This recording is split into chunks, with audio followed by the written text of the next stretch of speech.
Captain Jake Harrison stood on the bridge of the ship Endeavor. He looked out at the stars through the big window. The stars looked the same as always, but today felt different. Today, everything would change for humans. "Captain, we're getting a strange signal," said Kelly Adams. She was the best pilot on the ship. Her hands moved fast over the controls. "It's not like anything we've seen before." Jake walked over to her station. The signal made weird patterns on the screen. It pulsed with colors that hurt to look at. "Can you figure out what it is?" "I'm trying, sir. But it's using some kind of technology we don't have."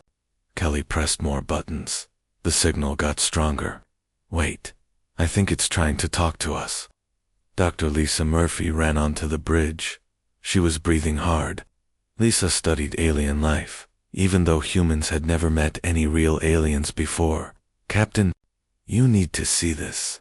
The signal is coming through quantum entanglement. That's impossible with our technology." Jake felt his heart beat faster. "Are you saying this is from aliens?" "Yes, sir. And they're much more advanced than us." Lisa pulled up data on her tablet. "The signal contains mathematical patterns. It's definitely intelligent." The bridge went quiet. Everyone stared at the screens. After all these years of wondering if humans were alone in space, they finally had an answer. "Can we understand what they're saying?" Jake asked. Lisa worked on her tablet for several minutes. "The signal has a translation program built in. It's learning our language as it talks to us. Very smart." Suddenly, the main screen lit up. Words appeared in perfect English. "Greetings, inhabitants of the third planet. We are the Galactic Council. We represent thousands of species across the galaxy.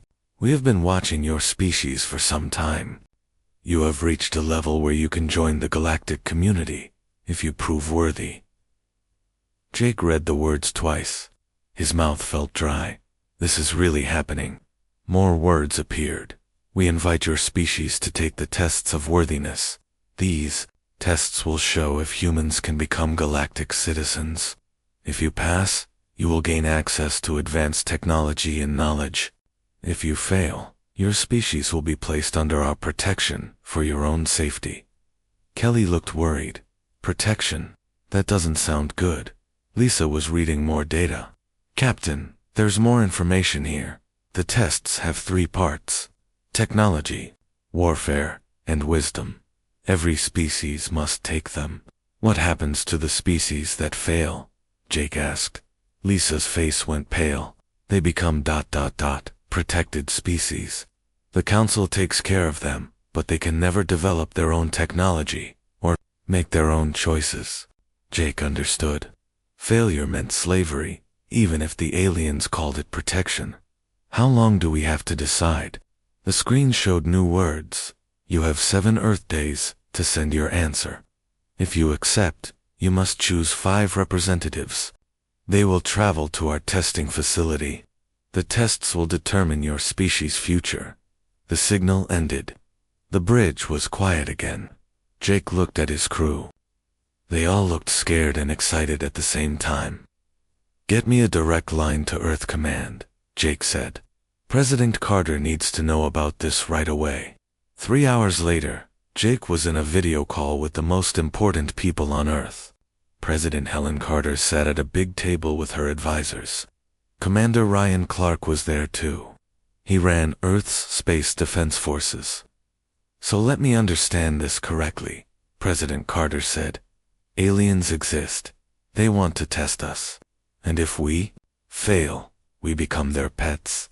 "That's right, Madam President," Jake answered. "But if we pass, we get access to amazing technology. We could cure diseases, explore the galaxy, maybe even live forever." Commander Clark looked angry. "This smells like a trap. Why would advanced aliens need to test us? They could just take over Earth if they wanted." Dr. Lisa Murphy spoke up from her seat on the ship. "The data suggests they really do have rules about this. The Galactic Council seems to follow strict laws about how new species join. Or maybe they just like to play with their food before eating it," Clark said. President Carter raised her hand for quiet. What kind of tests are we talking about? Lisa read from her notes. Technology, warfare, and wisdom. We need to show we're advanced enough to handle galactic citizenship. And we have to choose 5 people to represent all of humanity, Carter asked. Yes, ma'am. 5 people who will decide our species' future. Carter was quiet for a long time. She looked at papers. On her desk, she talked quietly with her advisors. Finally, she looked back at the screen. Captain Harrison, I want you to lead our team. Dr. Murphy, you'll go as our science representative. We'll also send our best pilot, engineer, and diplomat. Commander Clark stood up. Madam President, I strongly advise against this. We don't know these aliens. This could be a way to kidnap our best people. And if we don't try, they might just take over anyway, Carter replied. At least this way, we have a chance. Jake felt the weight of responsibility on his shoulders. What if we fail? Then we'll deal with that when it happens. But humans don't give up without a fight. We'll show these aliens what humanity is, really. Made of Carter's image disappeared from the screen. Jake looked at Lisa. She looked scared, but determined. So we're really doing this, Lisa said. Looks like it. Get ready, Dr. Murphy. We're about to meet the galaxy. Outside the ship, the stars continued to shine, but now they seemed different. They weren't empty space anymore. They were full of alien civilizations, watching and waiting to see what humans would do. Jake knew their species was about to face the biggest test in human history. Everything they had worked for, everything they had built, everything they were, as a people would be judged by aliens they had never met.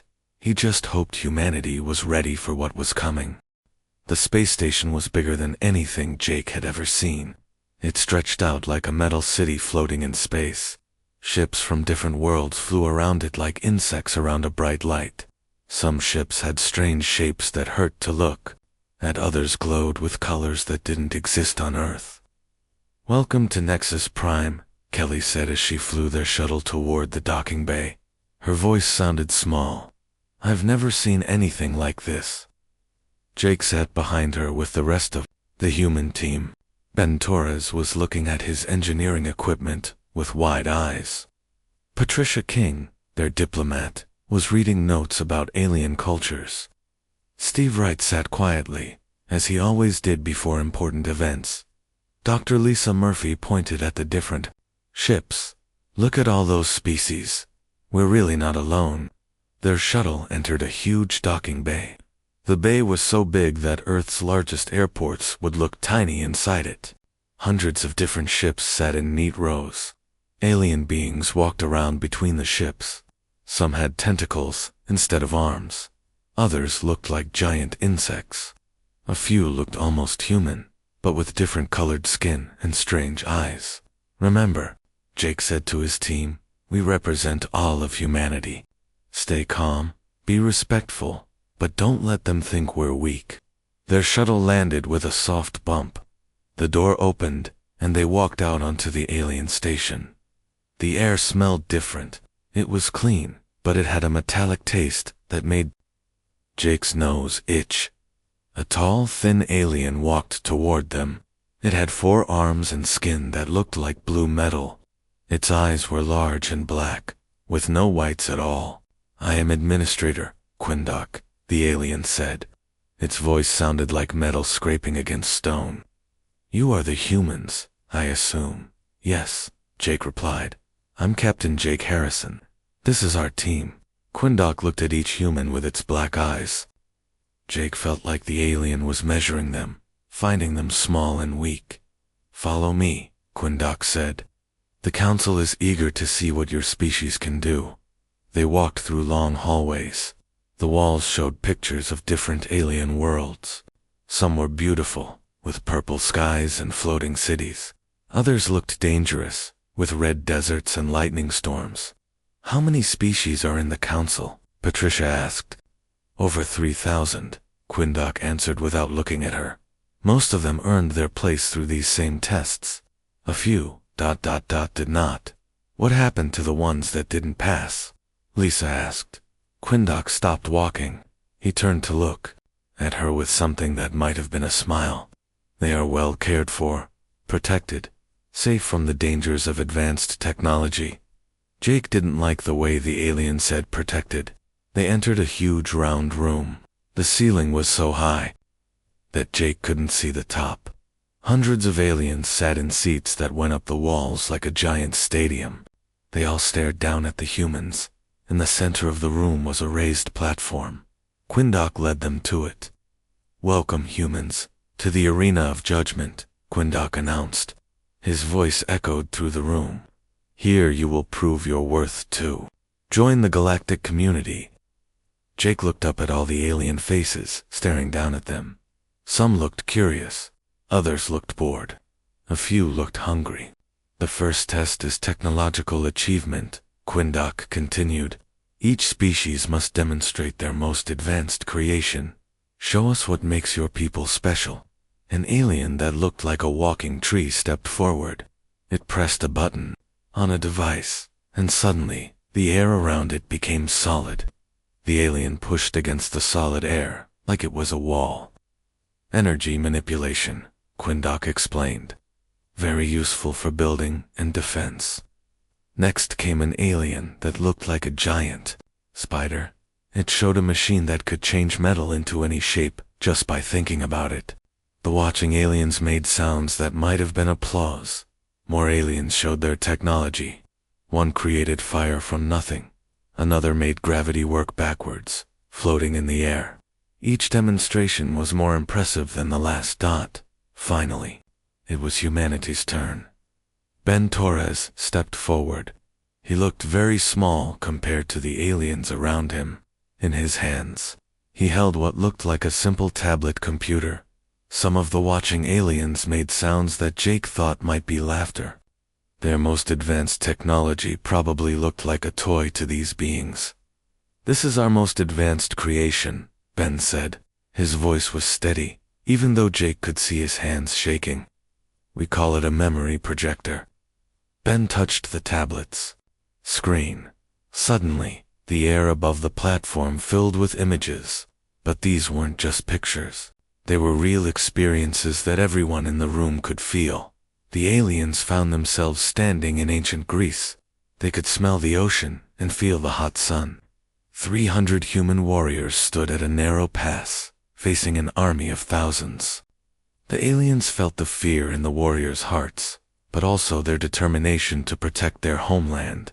The scene changed. Now they were standing on a beach in 1903. Two humans were trying to make a machine fly. The aliens felt the brothers' desperate need to soar through the sky, their refusal to give up even after dozens of failures. Another change. The aliens were now watching humans land on their own moon.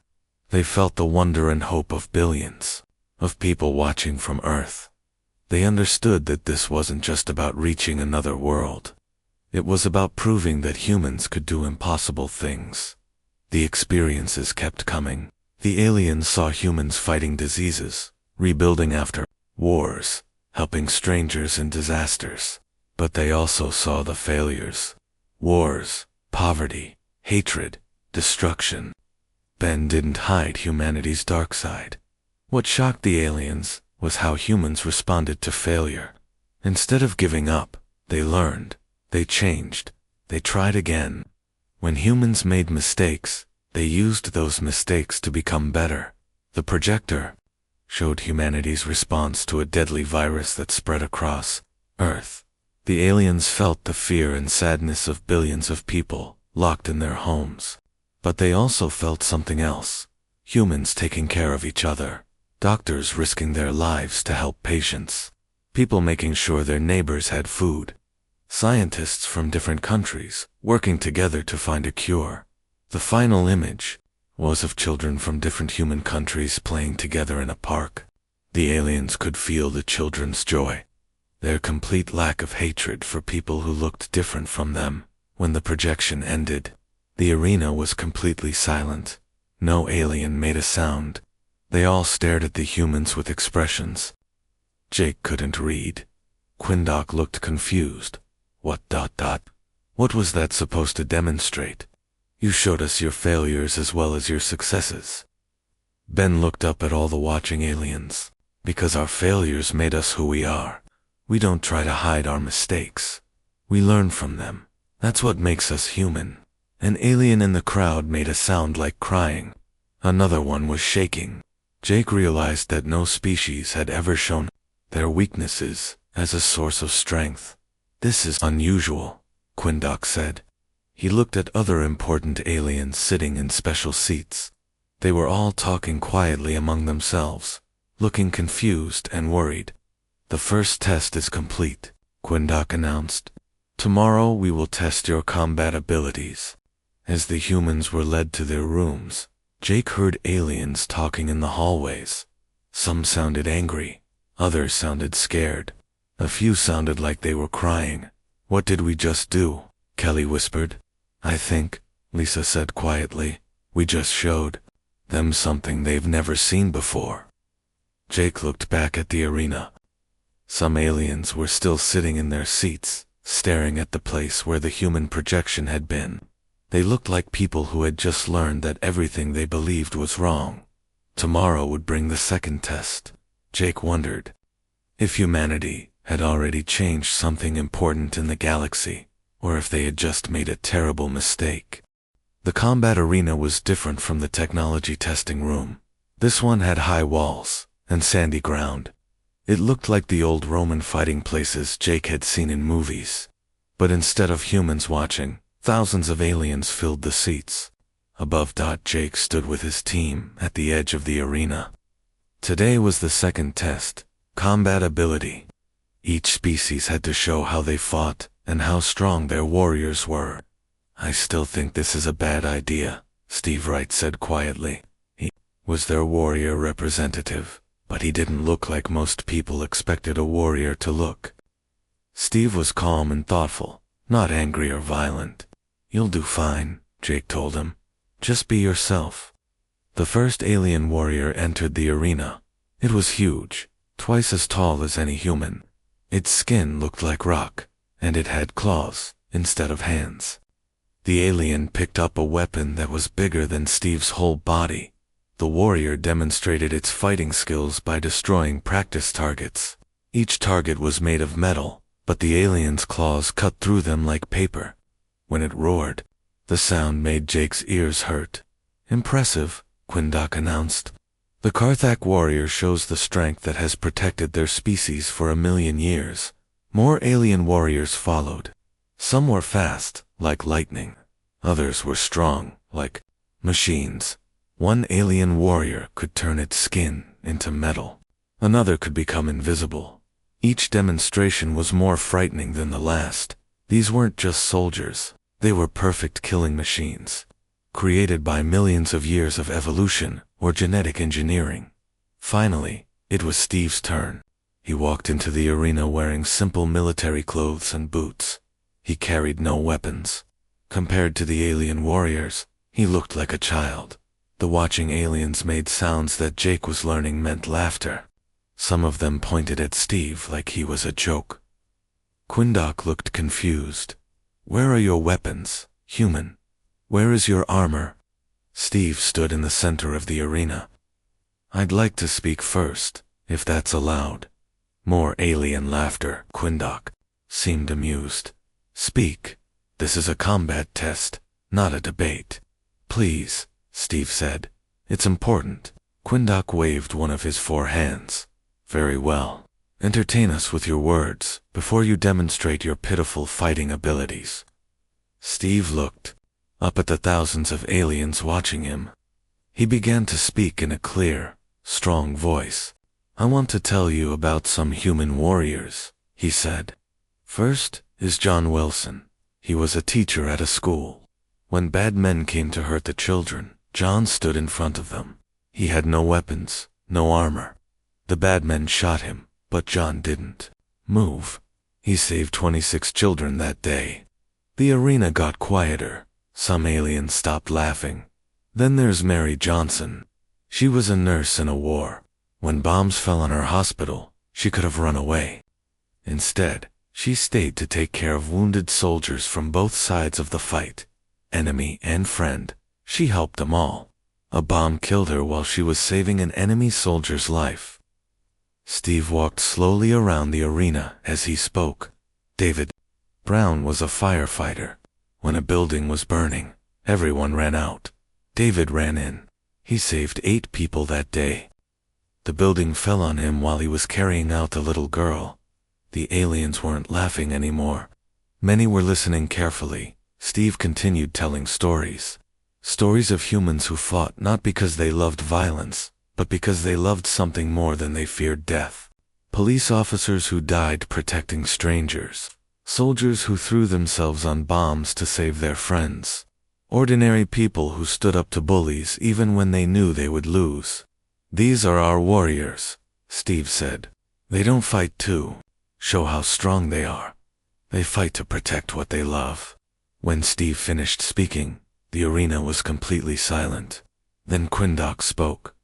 Interesting stories, human, but words don't win battles. Show us your combat skills. A gate opened, and a huge rock-skinned alien warrior entered the arena. It was the same one that had destroyed the metal targets with its claws. It roared and charged at Steve. Steve didn't try to fight the alien. Instead, he dove to the side and rolled away. The alien's claws missed him by inches. The alien turned and attacked again. Steve avoided the attack. He was much faster than the big alien, but everyone could see he was just delaying the inevitable. The alien was too strong and too tough. Steve kept moving, always staying just out of reach. He wasn't trying to hurt the alien. He was studying it, learning how it moved. Then Steve noticed something. Part of the arena wall was cracking. The alien's powerful attacks had damaged it. If the wall fell, it would crush the alien and probably some of the watching aliens too. Instead of using this to his advantage, Steve did something no one expected. He warned the alien, "Look out, the wall." The alien stopped attacking and looked where Steve was pointing. The wall was indeed starting to fall. The alien was right underneath it. Steve ran toward the alien, not away from it. He tackled the huge warrior, pushing it out of the way, just as tons of stone crashed down where it had been standing. Both Steve and the alien warrior ended up on the ground, covered in dust. Steve got up first and offered his hand to help the alien stand. The alien stared at Steve's hand like it was something impossible. Slowly, it reached out and let Steve help it up. "Why?" the alien asked, in a voice like grinding rocks. "Why did you save me?" "Because you didn't deserve to die," Steve said simply. The arena was so quiet that Jake could hear his own heartbeat. Thousands of aliens stared down at the human who had saved his enemy's life. Quindoc looked like he was having trouble thinking. This is ... This is not how combat tests work." Steve looked up at him. "Then maybe your combat tests are wrong." An old alien in the special viewing section stood up. It had white fur and kind eyes. "In all my years on this council, I have never seen anything like this. This human could have let his opponent die and claimed victory. Instead, he risked his own life to save his enemy." Other aliens began talking loudly. Some sounded angry. Others sounded confused. A few sounded excited. The rock-skinned alien warrior was still staring at Steve. "I was created to fight. Bred for war. I have killed thousands. But you showed me something I never knew existed." "What's that?" Steve asked. "Mercy," the alien said. "True strength." Steve nodded. "The strongest people I know are the ones who choose not to use their strength to hurt others." Jake felt proud of his teammate. Steve had done something incredible. He had shown these aliens that humans thought about fighting in a completely different way. But Jake was also worried. Looking at the faces of the alien council members, he could see that some of them were scared. Change frightened them. And scared people sometimes did dangerous things. Quindoc finally found his voice. "The combat test is ... complete. Tomorrow we will test your wisdom." As the humans were led back to their rooms, Jake heard aliens arguing in the hallways. Some were saying that humans were too dangerous to be allowed into galactic society. Others were saying that humans might be exactly what the galaxy needed. "Do you think we're doing the right thing?" Kelly asked as they walked. Jake looked back at the arena, where the rock-skinned warrior was still standing, staring at his own claws like he was seeing them for the first time. "I think," Jake said, "we're showing them who we really are. Whether that's right or wrong, I guess we'll find out tomorrow." Tomorrow would bring the final test. Jake hoped humanity was ready for whatever came next. The wisdom test was held in a different room. This one had no arena, no weapons, just a simple table with chairs around it. Above the table was a huge screen that could show pictures and data. Jake sat with his team while thousands of aliens watched. From above, Dr. Lisa Murphy and diplomat Patricia King would handle this test together. They had spent all night preparing, but Jake could see they were nervous. "The final test is wisdom," Quindoc announced. "You will face a scenario that has no perfect solution. Your choices will show us how your species thinks and makes decisions." The screen above the table lit up. It showed a planet that was dying. The sun was getting bigger and hotter. All life on the planet would be dead in 1 year. "This is the planet, Kepler 7, Quindoc explained. "It has 5 different species living on it. Each species has different needs and beliefs. You have ships that can save some of them, but not all. You must decide who lives and who dies." Jake felt his stomach drop. This wasn't just a test of wisdom.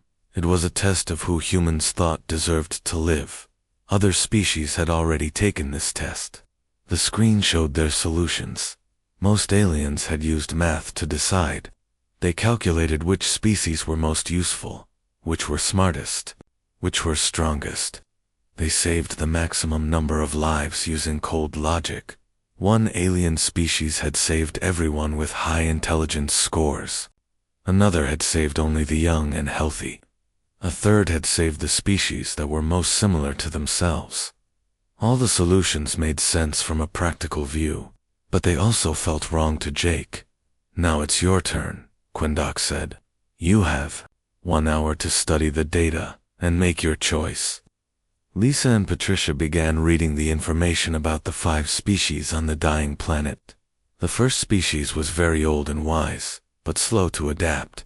The second was young and creative, but inexperienced.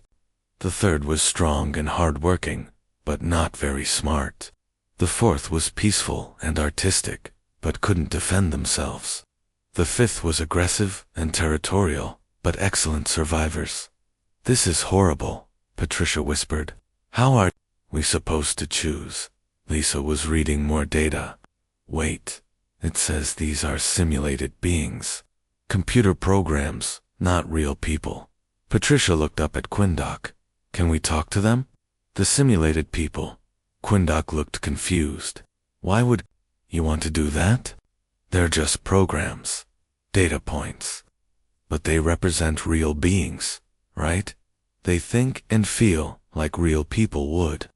"Well, yes, but then we'd like to speak with them," Patricia said firmly.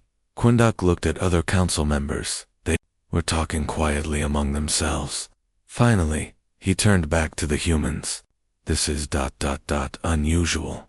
But if you insist." The screen changed. Now it showed representatives from each of the 5 species. They looked like real people, even though they were just computer programs. What happened next amazed all the watching aliens. Instead of treating this like a math problem, Lisa and Patricia began having conversations with each simulated being. They asked about families, about culture, about what each species valued most.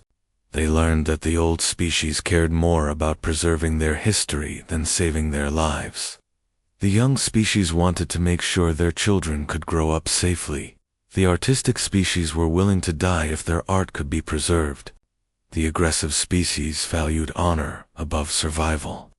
The hard-working species just wanted to keep building and creating.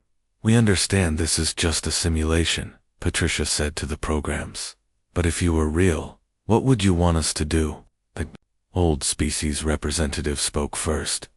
Save the young ones. We have lived our lives. The young species said. Save the wise ones. They can teach others what we cannot. Each species had a different answer, but none of them said save us, and let the others die. Lisa and Patricia spent their hour not calculating the best mathematical solution, but understanding what each species cared about. Then they did something no other test taker had done. They asked the simulated beings to help design the solution. Together, working with all 5 species, they created a plan that looked terrible on paper. It would save fewer lives initially than the other solutions. It was complicated and inefficient. But it did something else. It honored what each species valued most. The old species would send their historians and teachers. The young species would send their children and parents. The artistic species would send their poets and musicians. The aggressive species would send their bravest warriors. The hardworking species would send their builders and engineers. More importantly, the plan didn't just evacuate people. It created a framework for them to live together on their new world, while maintaining their unique cultures. It included plans for the different species to help each other and eventually work together to save others left behind. But this plan saves the fewest people, Quindoc pointed out. It's inefficient, illogical. Run the simulation forward, Lisa said. See what happens in the long term. The computer ran the simulation for what would be decades of real time. The results shocked everyone. The other species' solutions, while saving more lives initially, led to problems later. The evacuated populations struggled with depression and conflict on their new worlds. Many of them eventually died anyway because they couldn't adapt or work together. Humanity's inefficient approach created something different. The 5 species, working together and maintaining their unique strengths, built a thriving civilization. They developed new technologies by combining their different ways of thinking. Eventually, they became strong enough to return and save the rest of their original populations. The simulation showed that after 50 years, humanity's approach had actually saved more lives than any other solution. The arena was silent. Thousands of aliens stared at the results on the screen. An ancient alien with tentacles instead of arms spoke from the council section. In 3,000 years of testing, no species has ever asked to speak with the simulated beings. You treated programs like real people. Because they represented real people, Patricia replied. Even in a test, that matters. Another council member, one that looked like a giant bird, spoke next. Your solution violated every principle of efficient resource management, but it worked better in the long run, Lisa pointed out. Maybe efficient isn't always best. Jake watched the council members talking among themselves. Some looked angry. Others looked confused. A few looked excited, like they had just discovered something wonderful. Quindoc stood up. The testing is complete. The council will now deliberate. You will have your answer tomorrow. As the humans were led back to their rooms, Jake heard aliens arguing everywhere. The hallways were full of heated discussions in languages he couldn't understand. Do you think we passed? Kelly asked. I don't know, Jake replied honestly. But I know we showed them who we are. Steve nodded. Sometimes that's all you can do. In their room that night, the human team couldn't sleep. Outside their window, ships from dozens of worlds flew around the station.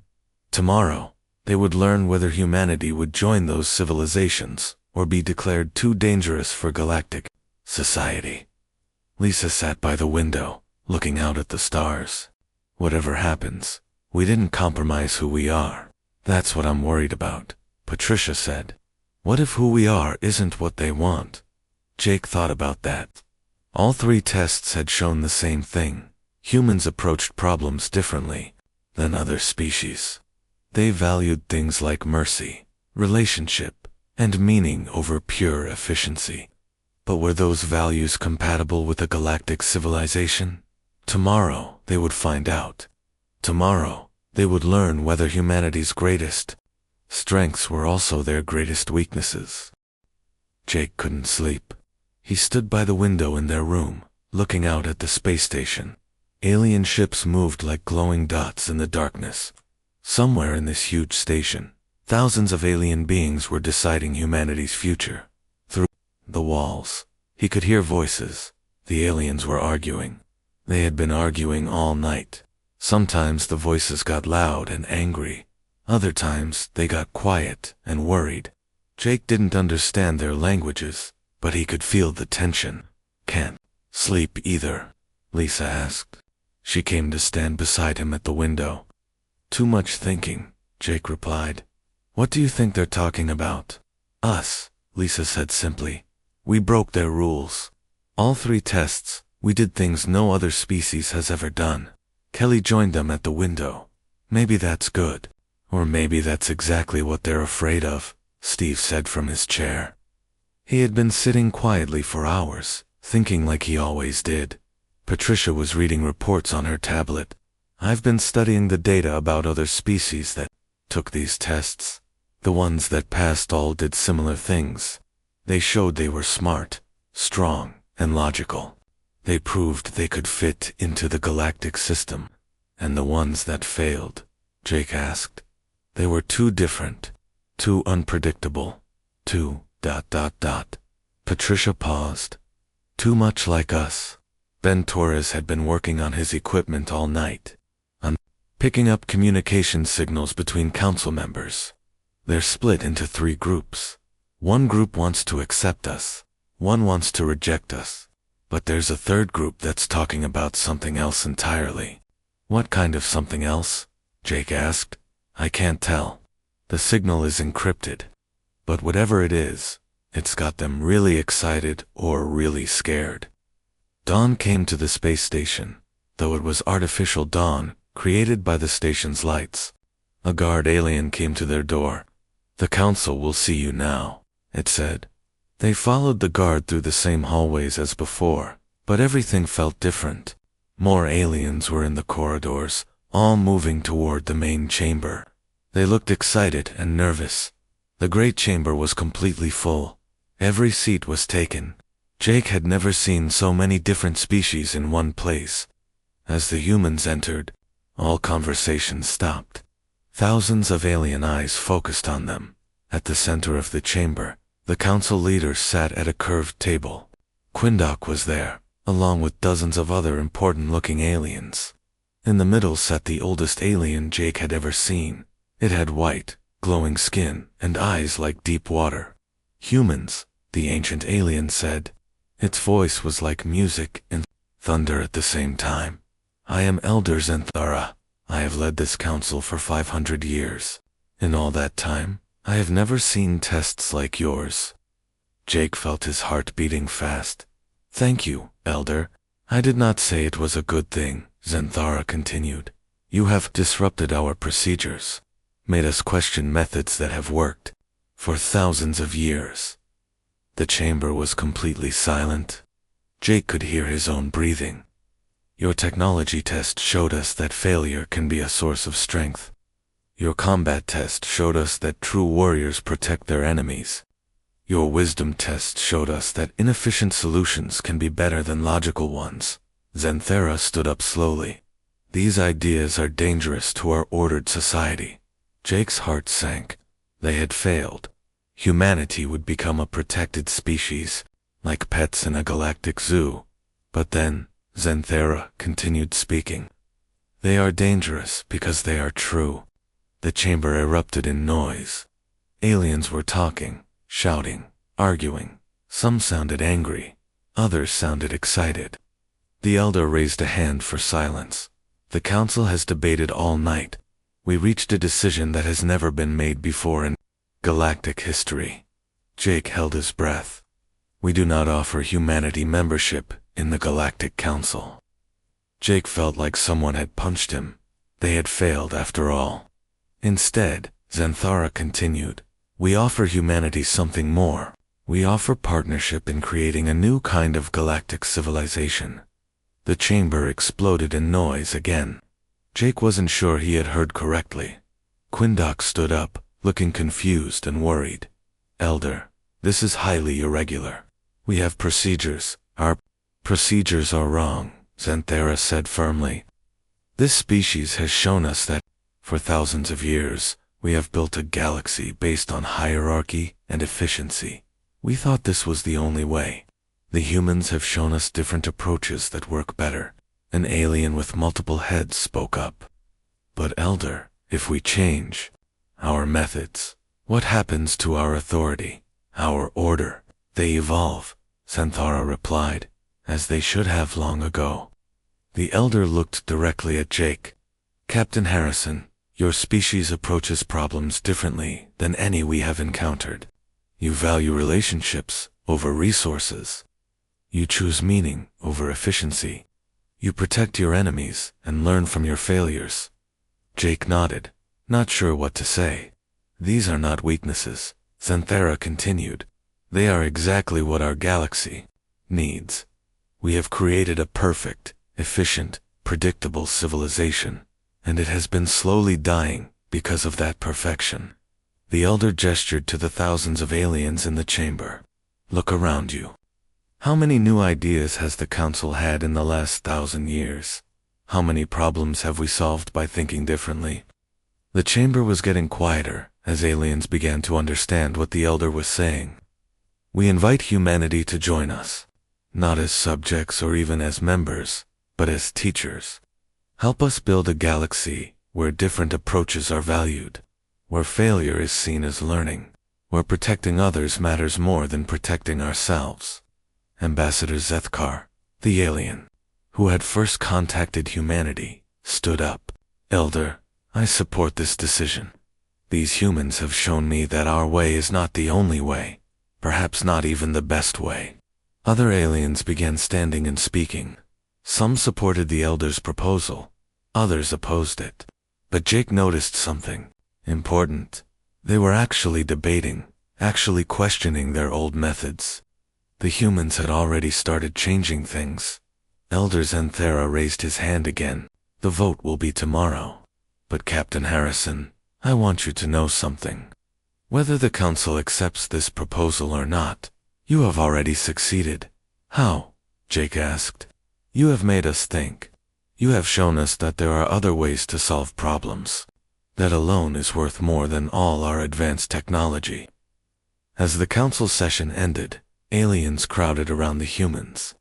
Some wanted to ask questions about human methods. Others wanted to argue about whether change was good. A few just wanted to shake hands in the human custom. The rock-skinned warrior from the combat test pushed through the crowd. He looked down at Steve with his stone-like eyes. You saved my life yesterday, he said. Today you saved something more important.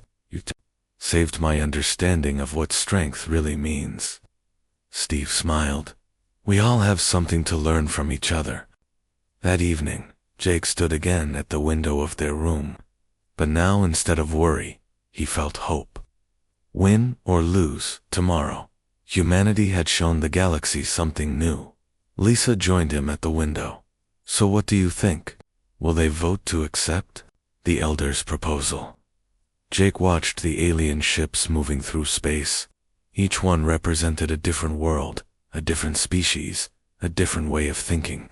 I don't know, he said, but I know something has changed. These aliens are talking to each other differently than they were yesterday. They're questioning things they never questioned before. Maybe that's enough, Patricia said. Maybe we don't need to be accepted into their civilization. Maybe we can help them build a better one. Outside the window, the stars continued to shine, but now they didn't seem empty or hostile. They seemed full of possibilities. Millions of worlds where different species could learn from each other, where failure was okay, where protecting others mattered more than being strong. Whatever happened tomorrow, humanity had already given the galaxy something precious. The idea that there was always another way to think about problems. And sometimes, Jake thought, that was the most important gift anyone could give. The voting would happen tomorrow, but tonight, for the first time since arriving at the station, Jake slept peacefully. Humanity had shown the universe who they really were. Whether that was enough would be decided by others. But Jake knew one thing for certain: the galaxy would never be quite the same again. And maybe, just maybe, that was exactly what it needed.